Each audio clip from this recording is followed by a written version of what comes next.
దేవుని యందు ప్రియమైన సహోదరి సహోదరులారా, దేవుని ప్రియబిడ్డలారా,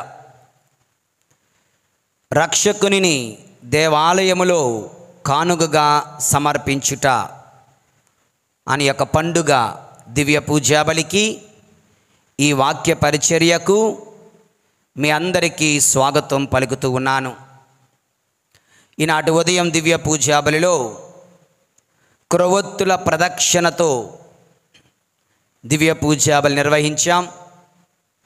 మన విచారంలో పనిచేసిన అమ్మగారులు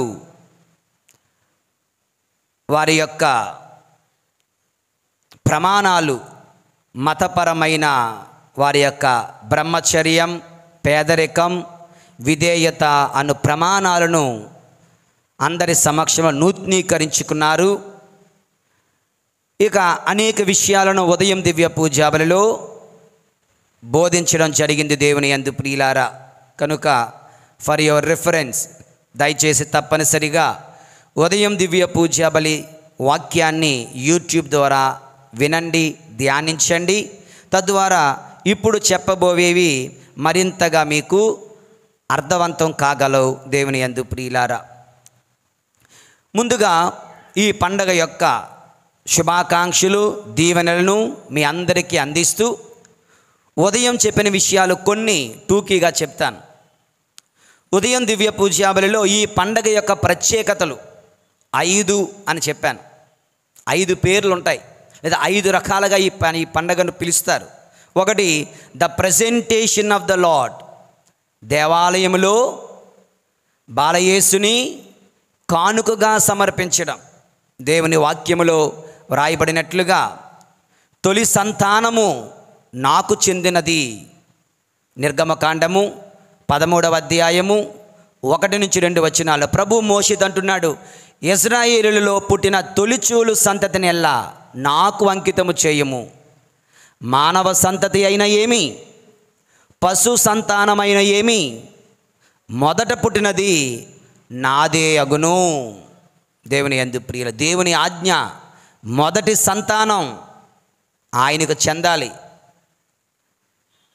అది పశువులదైనా సరే దేవునికి చెందాలి. అందుకే అంటారు కదా, మొదటి సంతానం, మొదటి పంట, మొదటి పండు, మొదటి జీతం, మొదటి కానుక, నీ కష్టార్జితం ఏదైనా కానీ అది మొట్టమొదటిగా అది ప్రభుని యొక్క పాద సన్నిధికి చేరాలి.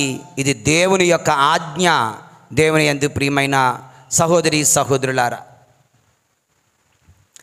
ఇలా బాలయేసును దేవాలయం కానుక సమర్పణ పండుగ అని పిలుస్తారు. ఇంకా చాలా ఉన్నాయి కానీ టూకీగా చెప్తున్నాను, రివిజన్ మాత్రమే కనుక. రెండవది, ఈ పండుగనే the feast of the purification of Mary, the Hypapante feast అంటారు. అనగా మరియ తల్లి శుద్ధీకరణ దినములు ముగిసిన తర్వాత దేవాలయంలో అడుగు పెడుతున్నటువంటి శుభ సందర్భమున పండగగా కొనియాడుతూ ఉన్నాం.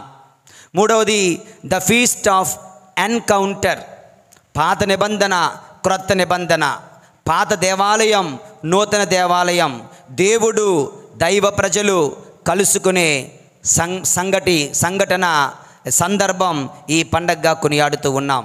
నాలుగవది, ఫీస్ట్ ఆఫ్ క్యాండిల్ మాస్. ఇదిగో ఈయన అనేకులకు వెలుగుగా, ఆదర్శమైన వెలుగుగా, మార్గదర్శకముగా వెలుగుగా, మహిమను చేకూర్చి వెలుగుగా ఉండబోతున్నాడు. కనుక ఆ బాలయేసు వెలుగు, ఈ రక్షకుడు లోకానికి వెలుగు అని చెప్పడానికి క్రొవ్వొత్తుల ప్రదక్షిణతో ఈ యొక్క పండుగ కొనియాడతాం. కనుక feast of the candle mass అని కూడా పిలుస్తూ ఉన్నారు. ఇక ఐదవది, feast of the annual world day of the consecrated life, అనగా దైవాంకితుల దినోత్సవం, ప్రపంచ దైవ సేవకు అంకితమైన పవిత్ర దినము. గురువులు, మఠవాసులు తల్లిదండ్రులను, కుటుంబ సభ్యులను విడిచిపెట్టి దేవుని సేవలో ఉంటుండగా వారందరి కొరకు ప్రత్యేకించబడిన దినం దేవుని యందు ప్రియులారా. ఇలా 5 పండగలు, 5 పేర్లతో ఈ పండగను పిలుస్తారు అనే అంశాలను ఉదయం దివ్య పూజాబలిలో ధ్యానించడం జరిగింది. యేషువా వందనం. Praise the lord, praise the lord. Hallelujah, hallelujah, hallelujah, hallelujah, hallelujah. అదేవిధంగా ఈ పండుగలో కొన్ని ముఖ్యమైన క్యారెక్టర్స్ మన కళ్ళ ముందు కనిపిస్తున్నాయి. అందులో ఒకటి మరియ తల్లి, జోజప్ప గారు, బాలయేసు. రైట్, ఇది ఒక ఫ్యామిలీ. ఎవరారు? Okay, the head of the holy family Joseph. The head of the holy family Joseph కుటుంబ యజమాని అయిన ఆ తండ్రి ధర్మశాస్త్రములో ఏమైతే రాయబడి ఉందో, మోషే చట్టము ఏమైతే చెబుతుందో అది తూచా తప్పకుండా పాటిస్తున్నాడు. తన కుటుంబము కూడా పాటించేలా చేస్తున్నాడు. అనగా ప్రభుని ధర్మశాస్త్రమును పాటించండి అంటూ ఈ కుటుంబం మనకు తెలియజేస్తుంది. Though they are really special people. దైవ కుమారుడు ఆయన, దేవమాత ఆమె, వారిద్దరికీ కావలివాడు ఆయన. జోజప్ప గారు నీతిమంతుడు. వాళ్ళు ఎటువంటి చట్టము పాటించాల్సిన అవసరం లేదు. అయినా వాళ్ళు దేవుని చట్టమునకు లోబడుతున్నారు.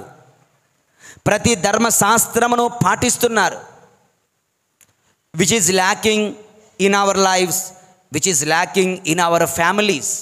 మన కుటుంబాలలో ఇది పెద్ద కొరతగా ఉంది. మన కుటుంబాలలో ఇది పెద్ద లోటుగా ఉంది. వింటున్నారా?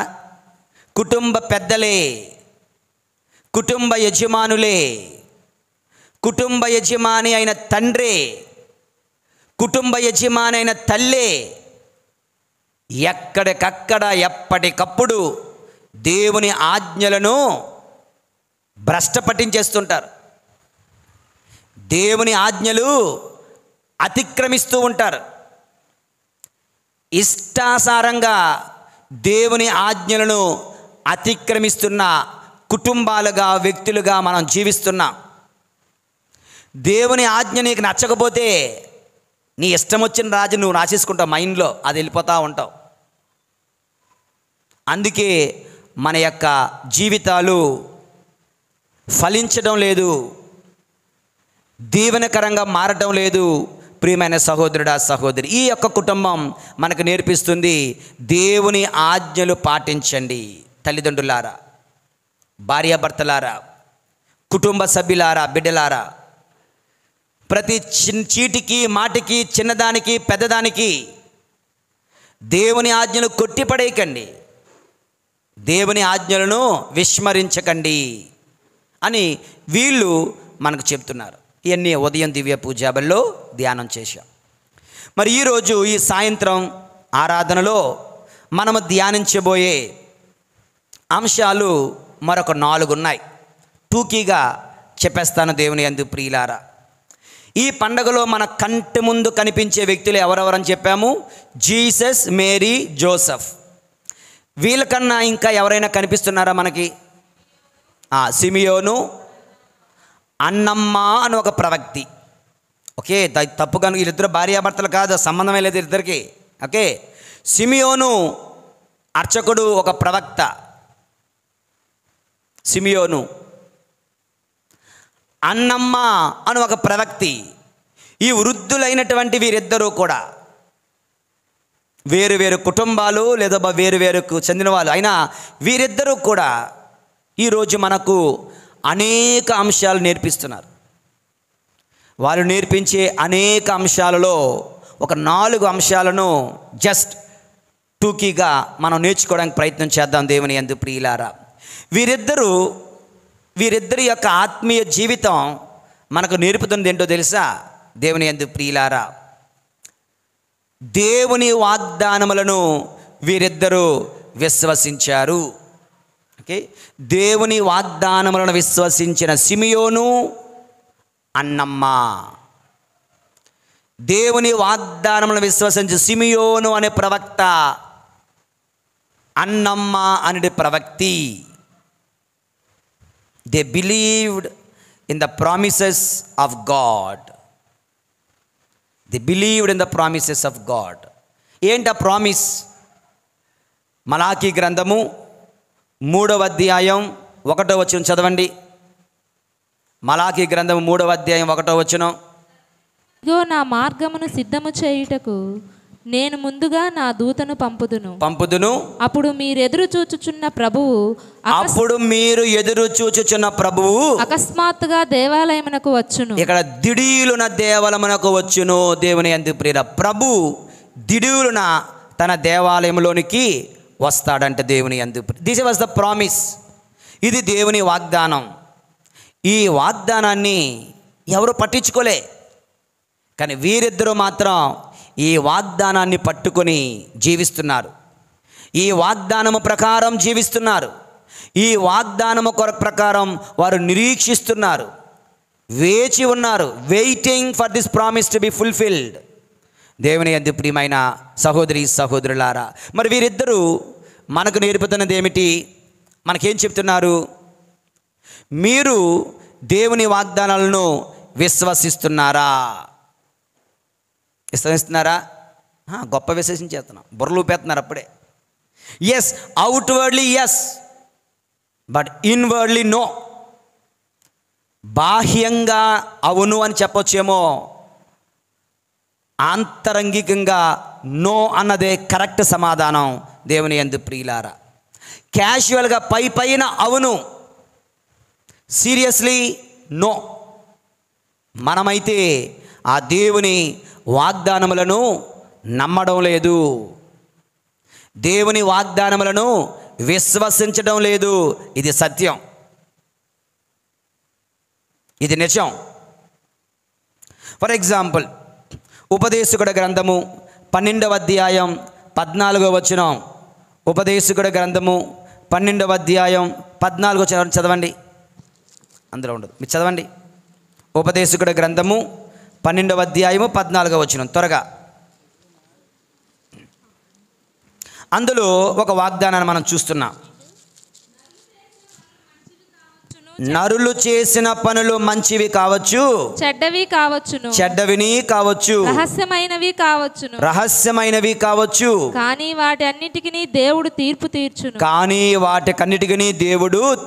తీర్చును. అందరు చెప్పండి, నరులు చేసిన పనులు మంచివి కావచ్చును, చెడ్డవి కావచ్చును, కానీ వాటికన్నిటికీ దేవుడు తీర్పు తీర్చును.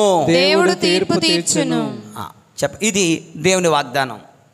నేను వస్తాను అంటే వచ్చాడు. ఓకే, దీవిస్తాను అంటే దీవిస్తాడు, శిక్షిస్తాను అంటే శిక్షిస్తాడు, తన కార్యములు నెరవేరుస్తాను అంటే నెరవేరుస్తాడు. మరి ఆయన అంటున్నాడు, నరులు చేసిన పనులు మంచివి కావచ్చు, చెడ్డవి కావచ్చు, వాటన్నిటికీ తీర్పు తీరుస్తాను అంటున్నాడు. చెప్పండి, తీరుస్తాడా లేదా? చెప్పండి అందరూ. మరి మీరు మంచి పనులు చేస్తున్నారా, చెడు పనులు చేస్తున్నారా?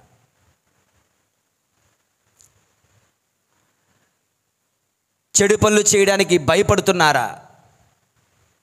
దైవ భయం మనలో ఉందా? పాపభీతి మనలో ఉందా? ఇది దేవుని ఆజ్ఞ అని తెలిసి కూడా దాన్ని మీరుతున్నామా? ప్రియమైన సహోదరుడా సహోదరి, వారిద్దరూ దేవుని వాగ్దానములు నెరవేరుతాయని వేచి ఉన్నారు.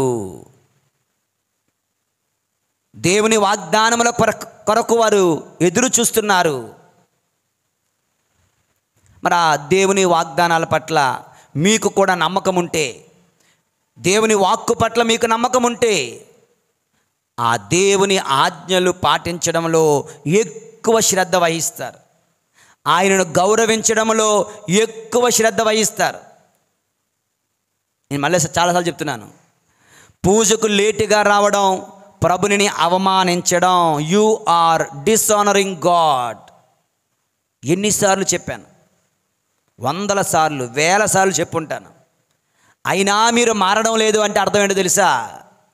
You don't believe in the promises of God. దేవుడు తీర్పు తీరుస్తాడు అని నమ్మడం లేదు. కానీ తీరుస్తాడు. మంచివైనను చెడ్డవైనను అని తీరుస్తాడు. వారి వారి క్రియలను బట్టి వారిని బహూకరించును లేదా శిక్షించును. నీకు బహుమానము ఎదురు చూస్తుందా? శిక్ష నీ కొరకు ఎదురు చూస్తుందా? ప్రియమైన సహోదరుడా, సహోదరి, కనుక ఆయన వాగ్దానములను విశ్వసించండి, ఆయన వాక్యమును విశ్వసించండి. ఆయన వాగ్దానముల ప్రకారము అన్నమ్మ అనే ప్రవక్త వలె, సిమియోను అనే ప్రవక్త వలె జీవించండి. ఈ పండగ ద్వారా ఈ ఇద్దరు వృద్ధులు మనకు నేర్పుతున్నారు. మేము దేవుని వాగ్దానములు నమ్మాము, మాకు జరిగింది. మీరు నమ్మండి, నమ్మకపోండి, జరిగి తీరుతుంది. నమ్మితే దీవెనలు పొందుతారు, నమ్మకపోతే ఆయన కోపాగ్నికి గురి అవుతారు.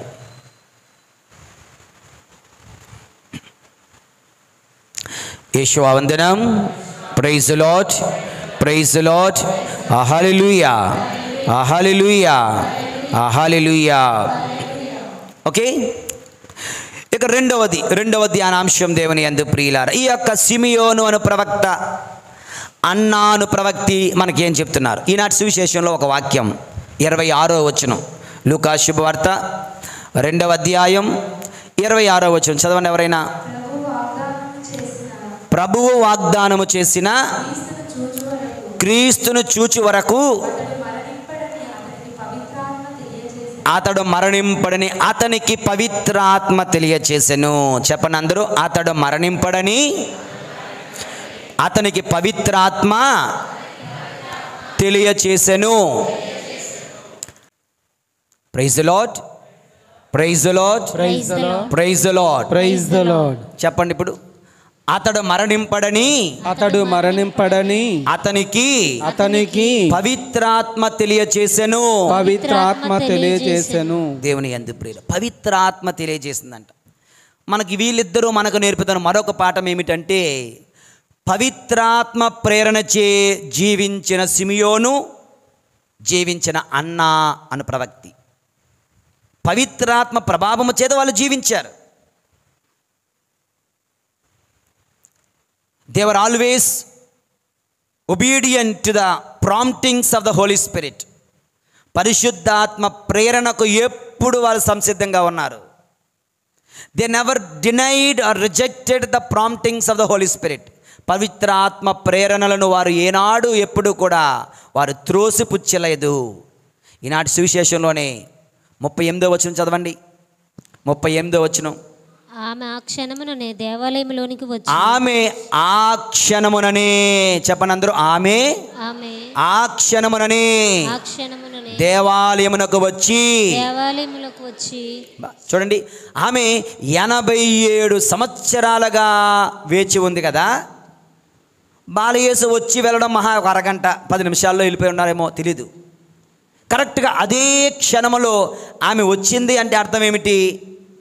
పరిశుద్ధ ఆత్మదేవుని ప్రేరణతో ఆమె అక్కడకు నడిపించబడింది. Every step we take, every word we speak, that should be the result of the Holy Spirit. మనం వేసే ప్రతి అడుగు, పలికే ప్రతి మాట, చేసే ప్రతి పని పవిత్రాత్మ ప్రేరణ అయి ఉండాలి, పవిత్రాత్మ నడిపింపై ఉండాలి, పవిత్రాత్మకి ఇష్టపూరితమై ఉండాలి, పవిత్రాత్మ దీవెనై ఉండాలి. ప్రియమైన సహోదరుడా, సహోదరి, ఇక్కడ మీరు ఒక విషయం గమనించాలి.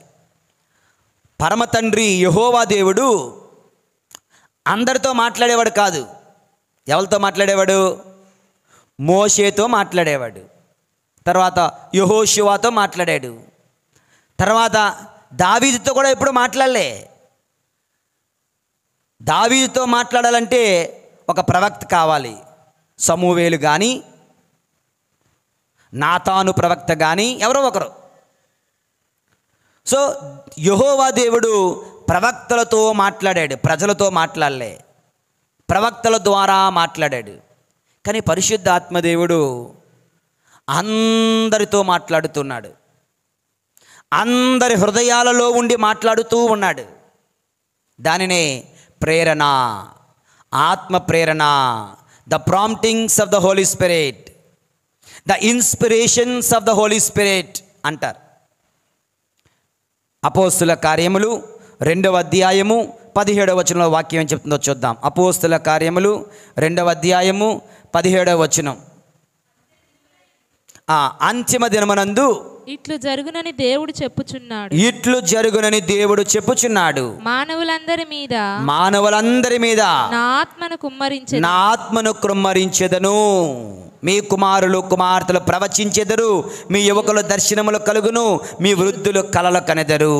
మానవులందరి మీద నా ఆత్మను కుమ్మరించెదను. దేవుని యందు ప్రియులారా, పరిశుద్ధ ఆత్మదేవుడు జ్ఞానస్నానములో నీ పైకి దిగి వచ్చాడు. ఆ పరిశుద్ధ ఆత్మదేవుడు నీ హృదయములో కొలువై ఉంటూ ఉన్నాడు.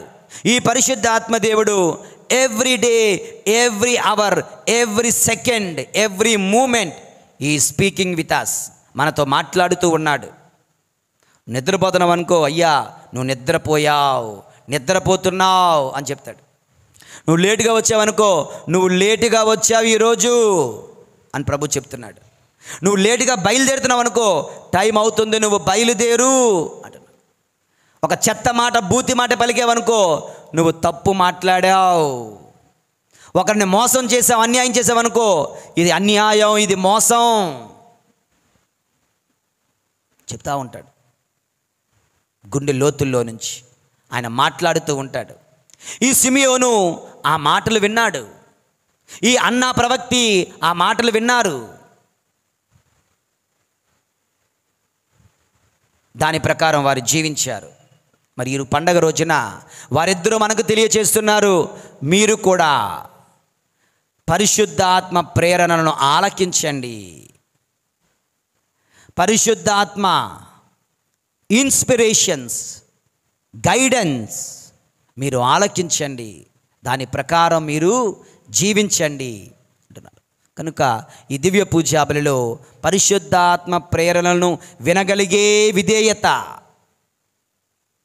వాక్యం చెప్తుంది కదా, మీ హృదయములను మీరు కఠినము చేసుకోవలదు అంట. కఠినము చేసుకోకుండా దేవుని ఆజ్ఞలు వినడానికి, పవిత్రాత్మ ప్రేరణను ఆలకించడానికి ఎల్లప్పుడూ సంసిద్ధులుగా ఉందాం. దేవుని యందు ప్రియమైన సహోదరి సహోదరులారా, యేషువా వందనం, యేషువా స్తోత్రం.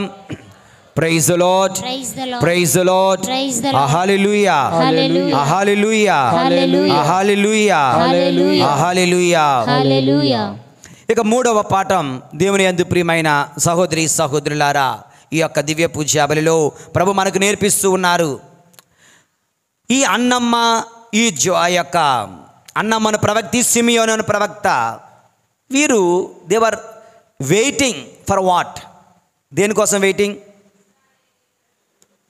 ఇజ్రాయేలు రక్షణ కొరకు, ఓదార్పు కొరకు నిరీక్షించుచుండెను అనే వాక్యములో రాయబడి ఉంది. దేవుని యందు ప్రియులారా, అంటే పవిత్ర విషయముల కొరకు లేదా రక్షకుని రాక కొరకు కాంక్షించిన సిమియోను ప్రియమైన సహోదరుడా సహోదరులారా, పవిత్ర వస్తువులు, పవిత్ర విషయములు, రక్షకుడును, రక్షణను, ఇజ్రాయేలుల విముక్తిని కాంక్షించిన సిమియోను ప్రవక్త, అన్నా అను ప్రవక్తి. They desired holy things, they desired salvation of the Israel, they desired saviour of the world. వారి యొక్క కోరిక ఏమిటంటే పవిత్ర విషయములు, పవిత్ర వస్తువులు, ప్రజల రక్షణ, ఇజ్రాయేలుల రక్షణ, రక్షకుని రాక, వారు రక్షకుని చూడాలి అనుకోవడం. ఓకే, పవిత్ర విషయాలు, పవిత్ర కోరికలను కలిగి ఉంటే తప్పక అవి నెరవేరుతాయి. తప్పక అవి నెరవేరుతాయి. మన కోరికలేంటి? బిల్డింగ్ మీద బిల్డింగ్ కట్టాలని. తప్పు కాదు, కట్టుకోండి. దాని మీద పడుతూ పవిత్ర కోరికలను కోల్పోతున్నా. మన కోరికలు కేవలం ఈ లోక సంబంధమైనవిగా మాత్రమే ఉండిపోతున్నాయి. That's why we are always restless, peaceless, sleepless and mindless. ఎప్పుడు కూడా అశాంతితో, ఎప్పుడు కూడా అసంతృప్తితో, ఎప్పుడు కూడా నిద్రలేని రాత్రులు గడపడానికి కారణం ఏంటంటే వీ నెవర్ డిజైర్ గాడ్. దేవునిని మనం కాంక్షించటం లేదు, దైవీకమైన విషయాలు మనం ఆశపడడం లేదు. మీలో ఎవరికైనా ఎప్పుడైనా నిండైన దివ్య పూజాబలిలో పాలు పంచుకోవాలని కోరిక కలిగి ఉన్నారా? Rare pieces. మహానుభావులు మీరు ఎవ్వరు ఎప్పుడు కూడా ఎయిర్పోర్ట్కి లేటుగా వెళ్ళరు, రైల్వే స్టేషన్కి లేటుగా వెళ్ళరు, గుడికి లేటుగా వస్తారు. వై? నీ కోరిక బలంగా ఉంటుంది రైల్వే స్టేషన్కి వెళ్ళాలని, చాలా బలహీనంగా ఉంటుంది టైంకి దేవుని చెంతకు వెళ్ళాలని. చాలా డ్రెస్అప్ చేసుకుంటాం కదా, మేకప్ చేసుకుంటాం కదా. వై? ఎందుకని? అందరికీ అందంగా కనిపించడం కోసం. ఓకే, అందరూ నన్ను చూసి ఆహా ఓహో అనాలి. వెరీ గుడ్, చేసుకోండి, మళ్ళీ షాబీగా రాకండి, మేము చూడలేం. కానీ దేవుడు అది చూడడం లేదే. దేవుడు చూస్తున్న ఇన్సైడ్. పాప సంగీతం చేస్తావా? చెయ్యు. పాపాలు ఒప్పుకుంటావా? ఒప్పుకో. దీని సంగతి ఏంటి? Are you desiring to please God? Never. దేవునిని సంతోష పెట్టాలని ఆశపడడం లేదు. ఎవరైనా ఏమని అనుకుంటారేమో అని ఎంత కంగారు పడిపోతామో. దేవుడు ఏమనుకున్నా పర్వాలేదు. ఇది ఎంత దుర్మార్గం. నీకు ఏమాత్రం మేలు చేయని, ఒక్కొక్కసారి నీకు హాని చేసే వాళ్ళను సంతోషపెడుతున్నావు. నేను ఎప్పుడు కాచి కాపాడే దేవుడును ఎప్పుడు బాధ పెడతా ఉన్నావు. ఇది ఎక్కడి న్యాయం? You know, I told you number of times, one Sunday you are missing Sunday mass, you are disqualified to receive communion next Sunday. తెలుసు కదా, ఒక్క ఆదివారం నువ్వు దివ్య పూజాబలిలో పాలు పంచుకొనలేదా, నెక్స్ట్ ఆదివారం నువ్వు దివ్య సప్సం తీయకూడదు, పాప సంగీతం చేయకుండా.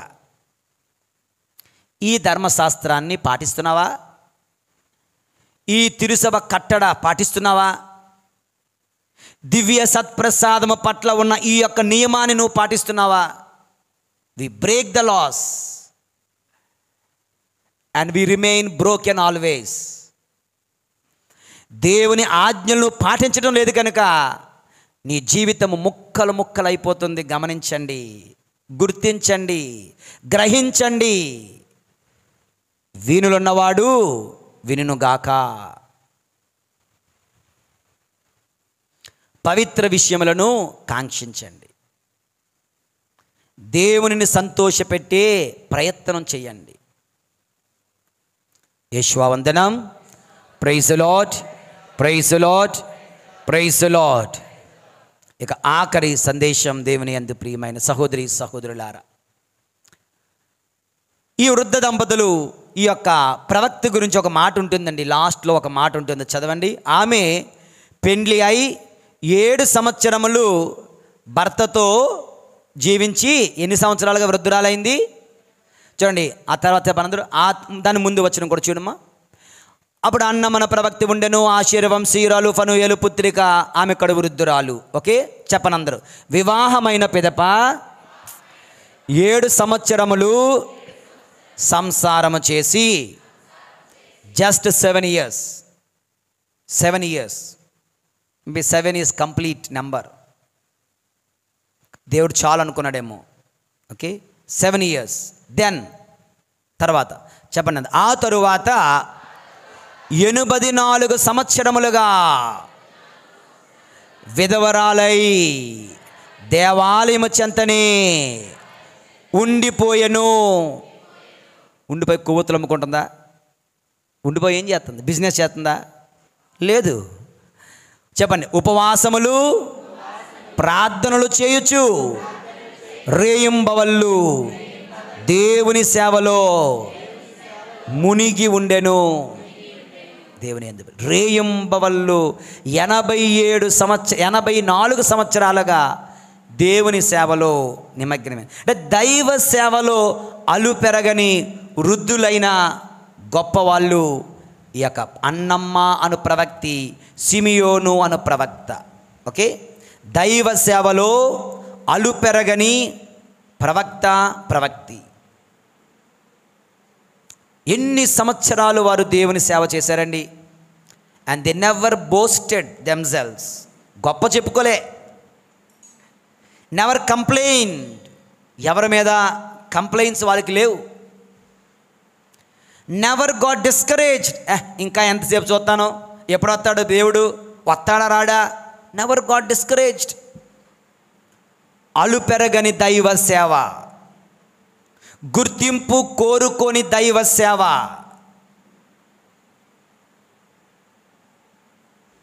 ఫిర్యాదులు లేని, విమర్శలు లేని దైవ సేవ, నిరుత్సాహము చెందని దైవ సేవ. ఆ ఇద్దరి దైవ సేవ, వారిద్దరూ చేసిన దైవ సేవ దేవుని యందు ప్రియులారా. మనం వాట్ అబౌట్ us? ఇటువంటి దైవ సేవ చేయగలమా? 10 నిమిషాలు దేవుని వాక్యం ఎక్కువైతే ఎన్నెన్ని సుమ్మర్లు, ముక్కులు పడుతుంటాం. చిన్న ఆరాధన కొంచెం ఎక్కువసేపు అయితే ఎంత అనీజీగా ఫీల్ అయిపోతుంటాం. ఆరాధనలో పాలు పంచుకున్న దైవ సేవ చేయడం. మీ చేతితో ఎప్పుడైనా దేవాలయాన్ని తుడిచారా? సరదాగా జస్ట్ ట్రైల్ చూసండి, ఊహించుకోండి. మీ చేతితో ఎప్పుడైనా దేవాలయపు తలుపులు తుడిచారా? దైవ సేవ, అలుపెరగని దైవ సేవ చేసిన వాళ్ళిద్దరూ చెప్తున్నారు, ఇక్కడికి వస్తే అడుగుతున్నారు, ఇన్ని సంవత్సరాలు మేము దైవ సేవ చేశాం, దేవుడు మమ్మల్ని కరుణించాడు, దీవించాడు. ఎంత చేస్తే ఎంత చెప్పుకొని తిరిగే టైపు లాంటి మనుషులు మనమా? ఎంత ఇచ్చి ఎంత పేరు చెప్పుకునే వ్యక్తులమా? నిశ్శబ్దంగా, మౌనముగా, ఎవరికి తెలియకుండా దేవుడు మాత్రమే చూడాలి, దీవించాలి అన్న ఉద్దేశంతో ఇక్కడ మనం దైవ సేవ చేయడానికి సిద్ధంగా ఉన్నామా? అలాంటి జీవితం జీవించే భాగ్యం కొరకు మనం ప్రార్థన చేద్దాం. సో ఈ పండుగ రోజున మొత్తానికి 5 సందేశాలు. ధర్మశాస్త్రం, దైవాజ్ఞలు పాటించండి, దేవుని వాగ్దానములను విశ్వసించండి, పవిత్రాత్మ ప్రేరణతో జీవించండి, పవిత్ర విషయములను కాంక్షించండి, దైవ సేవ, అలుపెరగిన దైవ సేవ చేయడానికి సిద్ధపడండి. ప్రభు మనలను దీవింతురుగాక. పితా పుత్ర పరిశుద్ధ ఆత్మ నామమున